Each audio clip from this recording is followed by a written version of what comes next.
Rotary vision news मध्ये आपलं स्वागत आहे। कर्म फाउंडेशन व रोटरी क्लब ऑफ अहमदनगरचा हरित संकल्प 1000 वटवृक्ष लागवडीचे लक्ष्य। पर्यावरण संवर्धनाचा वसा जपत कर्म फाउंडेशन आणि रोटरी क्लब ऑफ अहमदनगर यांच्या संयुक्त विद्यमाने 1000 वटवृक्ष लागवडीचे महत्त्वाकांक्षी लक्ष्य निश्चित करण्यात आले आहे।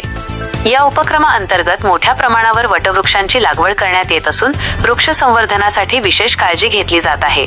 या उपक्रमाचे वैशिष्ट्य म्हणजे 10 ते 15 फूट उंचीचे वटवृक्ष लावले जात आहेत, त्यामुळे त्यांची वाढ जलद होऊन पर्यावरणीय लाभ लवकर मिळण्यास मदत होत आहे।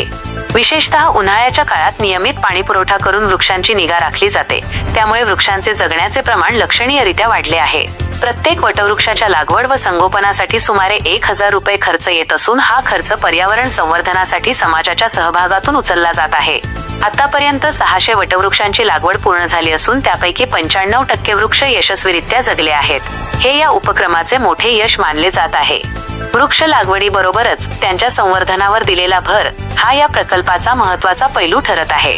पर्यावरण संतुलन राखण्यासाठी वटवृक्ष लागवडीसारखे उपक्रम अत्यंत आवश्यक असून समाजातील नागरिकांनी या हरित अभियानात सहभागी व्हावे, असे आवाहन कर्म फाउंडेशन व रोटरी क्लब ऑफ अहमदनगरच्या पदाधिकाऱ्यांनी केले आहे।